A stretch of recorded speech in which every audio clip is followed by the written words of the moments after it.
What's going on, guys? T-Mart here, and the release of Call of Duty Advanced Warfare is finally upon us. Yes, that's right. It's very, very exciting. This is some of the first multiplayer gameplay from the full retail release copy of the game ever uploaded to YouTube. And man, oh man, am I excited for the year ahead. This is kind of like the start of the new year for us Call of Duty fans. It always starts every November, and it should be a really, really good one this year. I've got high hopes for what Sledgehammer has done with the actual base version of the game so far, as well as what they're going to bring to the table in terms of DLC, updates, patches, things like that. So in this video, I just want to kind of go through some of my first impressions with the game so far. I've been playing it for the past couple of days, so I've got some first impressions I want to share with you guys, some good, some bad, and then I also want to talk about kind of, what you guys can expect out of this channel over the next year. It's kind of like a PSA, kind of like a big announcement to let you guys know what's going on, as well as get some feedback from you guys on what you guys would like to see. So, about this game so far, I really, really like it. Now, granted, there's always a honeymoon stage with Call of Duty. Like, everybody always loves the game for the first couple of weeks, first month or so. I don't think that that's the case with this one. Like, I think this is a very well-balanced and very kind of unique and revolutionary Call of Duty. That it plays so much different than everything else we've ever played before. I feel like it's going to have a slightly longer lifespan than we're used to. So obviously, that's a very good thing. The graphics are out of this world. Like, it's really crazy, man. I've actually already beat the single-player campaign. You guys will see a Let's Play on this channel. But yeah, they're really good on that side of things. And then multiplayer, they're obviously very good as well. Like, just some of the scenery, some of the things in the maps, and even off the distance, especially like when I think about this, I think of the map Recovery, the one with you're on the side of a volcano and you're looking down at Waikiki Beach in Hawaii. It's absolutely insane how beautiful this game is at times. So make sure you guys keep an eye out for that. They definitely put a lot of attention into the details. Now, next up for sound, better than it's ever been before. It's pretty crazy, all the different ways and kind of, things that they've added in to make this game sound the way it does. I actually put out kind of like a behind the scenes video a couple of weeks ago. If you guys caught that, it kind of goes through some of the stuff they did. But yeah, the sound sounds really, really great. Everything from gunshots to footsteps to grenades, stuff like that. It's great. It's Call of Duty sound.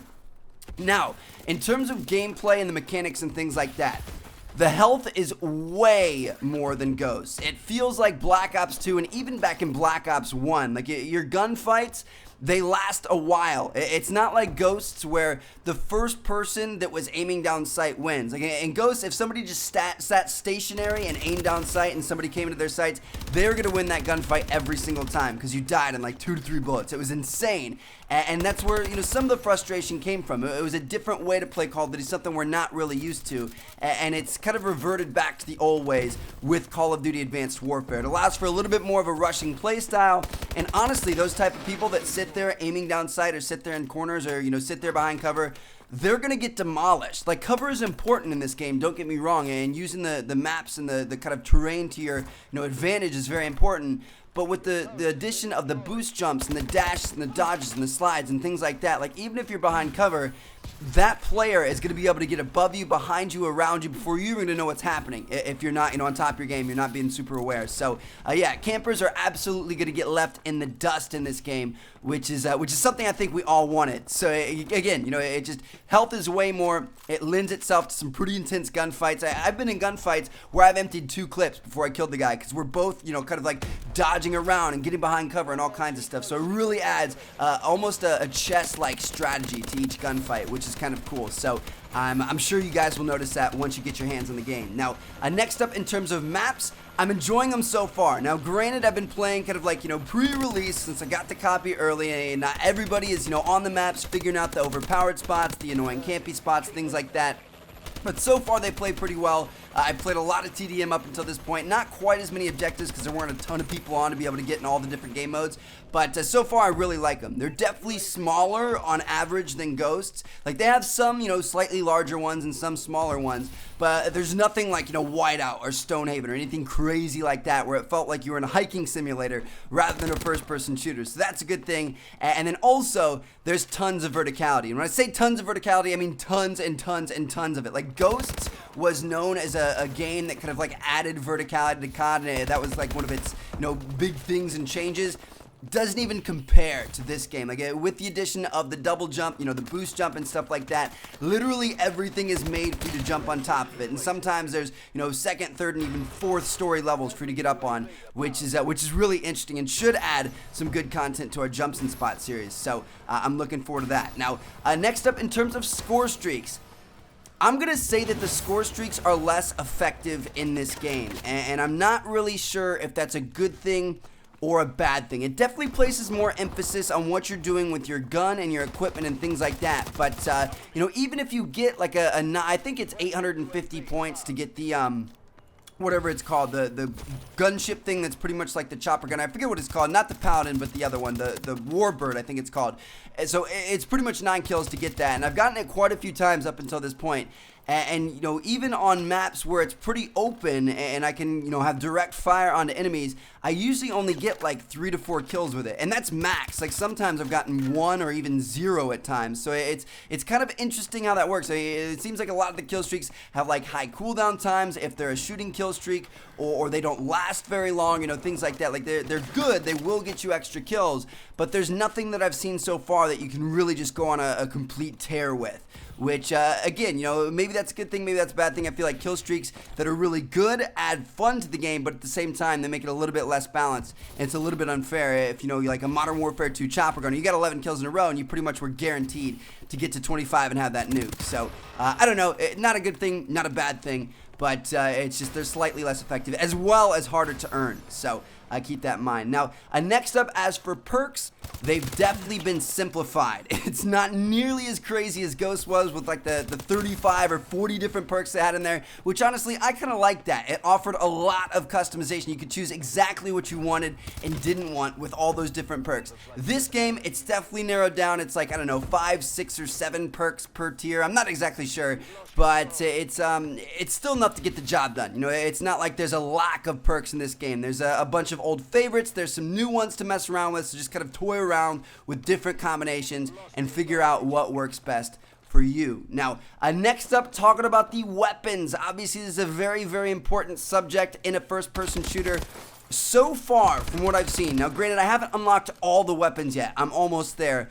There's nothing that's been like super stand out to me. Like obviously there are some weapons that I think are slightly better than others, and I kind of favor them to an extent, but there's nothing that's like, oh my gosh, this is crazy. Like, you know, the MSBS that Ghost had right when it came out before it was patched. So, you know, that's a good thing. I think they've done a pretty good job with the weapon balance.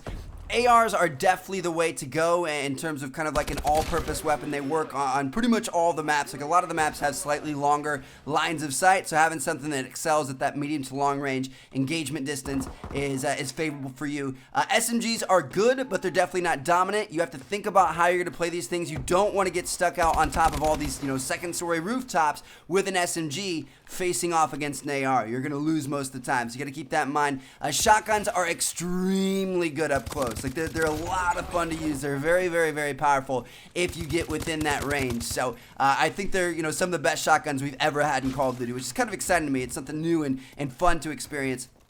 Heavy weapons, I'm gonna say, are just kind of meh. I mean, they're there, you know, like the EM1, you know, kind of like whatever it's called, the laser beam gun. That one's not too bad. The dual LMG weapon, I don't really like all that much. They're different. They're fun to use, but they don't, you know, really stand out over the ARs, the SMGs, or the shotguns. And then finally, I think the snipers are at an all-time high in terms of disadvantage. Yes, that's right. I probably threw you guys off with that sentence.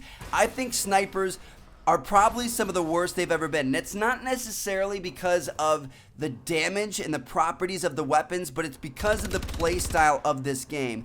With everybody, you know, super quick jumping and dashing and moving around the map and all sorts of crazy patterns and kind of directions, and constantly, you know, changing directions at the, you know, drop of a hat. It's really tough to be a sniper. It really, really is. It's tough to keep up with them. If you're going to be a good sniper, you're going to have to play on an insane, like 18 sensitivity or something like that to be able to keep up with people that are dodging and dashing as fast as they do. So, yeah, sniping is very, very, very tough in this game. It's just the enemy movement is a lot more unpredictable than it's been in the past, or a lot less predictable than it was in the past. So that's what makes it so tough. but that means the snipers that are good are really going to be pretty impressive. So I can't wait to see what some of those guys can put together. Now, next up, leveling up seems to be a little bit quicker than Ghosts. Honestly, Ghosts seem to go at a crawl for me, and this game seems to be going pretty fast. So that's a good thing. You know, you'll be able to rank up a little bit quicker than normal. I've actually got a video coming out about that later today, so make sure you guys check back. I got some ranking up tips.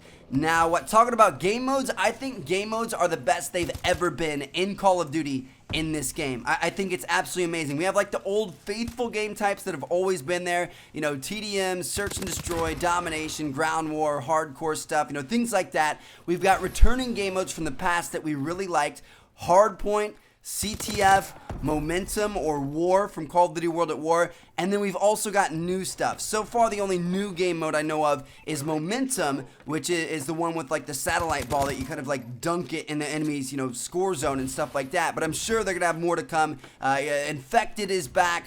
Gun game is back. Like a game, there's literally like every good game mode you could ever think of in Call of Duty is in this game. They've done an amazing job with that. So there's a lot of variety and just a lot of fun to be had in the game modes kind of, you know, section of things here. Now, that's pretty much all I'm going to tell you guys about multiplayer. If you guys have any, you know, kind of like specific questions, feel free to leave them down in the comments. I'm going to try to answer you guys. But let's talk about where this channel is going to be going this year with Advanced Warfare. Well, first and foremost, I'm going to stick with what I've always been, and that's a tips and tricks channel. So we've got a really cool Advanced Warfare tips series coming out. I've already got like 15 or 20 different tip videos I want to tell you guys about that I think are all really, really good. I think they're going to help you guys out and really improve your game. So I'm excited about that. We're going to do gun guides. We did gun guides last year in Ghost. You guys really, really enjoyed those, the 3 minutes or less gun guides. So we're going to keep those going. We're going to do attachments and perks and ability breakdowns. We're going to do jumps and spots. We're going to do lines of sight. We're going to do interactives and all those old series that you guys know and love in terms of tips and tricks on this channel. So that's going to be a lot of fun. We're also going to do a lot of live comms, which is going to be good. You know, 5 KD challenges coming back, Sniper FFA is coming back, Infected, you know, live gun games, live randomly picked classes. Like there's so many different things we can do with live comms. I want to maybe do like a challenge series where you guys give me challenges on what to use and things like that. So I think that's going to be pretty cool. I'm also going to be doing some competitive stuff. I want to do some ranked playlists, maybe like a ranked playlist series like Road to whatever the highest, you know, kind of division is. I think that'd be pretty cool. I'm going to play some game battles and going to, you know, have all sorts of stuff. We're going to be covering DLC when it comes out, obviously. And those are just kind of like the basic things that I absolutely know I want to do so far. I've also got some cool new ideas for series that I don't want to share yet. I want to keep it a surprise, but you guys will find out those in the next couple of days, in about a week or so. So that should be pretty cool. Hopefully you guys enjoy those as well. And I'm always open to other ideas. Like, please, if you guys have ever, you know, been vocal or have ever liked one of my videos, please give me feedback down in the comments. Let me know a series you want me to do. Let me know a type of video you want me to do. Let me know what you guys want to see, and I'm going to make sure that I go through and I read every single one of these comments, and it'd be really appreciated. So thank you for that, guys. And yeah, there you guys have it. That's pretty much all I had to tell you guys about. Now, one extra thing I want to let you guys know about. You guys might remember this from last year. You guys know like the big Mountain Dew promotion where you can get like double XP and extra rapid supply and in-game items and things like that. I have got a crap load of codes. I went out and I bought so much Mountain Dew. It was absolutely crazy, as well as just bought straight codes off of eBay because I wanted to be able to give them away to you guys. So that's what I'm going to be doing in quite a few of the videos over the next couple of weeks and stuff, and it should be a good time. So how am I going to do this? Well, down in the description, if you guys go down there, you're going to see kind of like this list, and I'm going to put one code down there in that list every hour on the hour for the rest of the day. So, you know, at 2 o'clock, 3 o'clock, 4 o'clock, 5 o'clock, 6 o'clock, things like that. Check back to the video. I'm gonna put the code in there. Sometimes I'll put it in like maybe a couple of minutes before, maybe a couple of minutes after. I'll keep you guys guessing, but that way it keeps it a little bit more fair, and that way like the first person to watch this video doesn't get all the codes. I didn't want to be like that. So yeah, make sure you guys keep checking back throughout the rest of the day. Every hour on the hour, I'm gonna put a new code down there. Some are worth 15 minutes of double XP. Some are worth 45 minutes of double XP. So it's pretty exciting. Wish you guys the best of luck. Thank you guys so much for watching. I've got a bunch of great Advanced Warfare videos coming out later today, tomorrow, the rest of the week, and the rest of the year. It should be a great time, guys. Thank you guys so much for watching. I truly do appreciate it, and I'll catch you guys later. Peace out.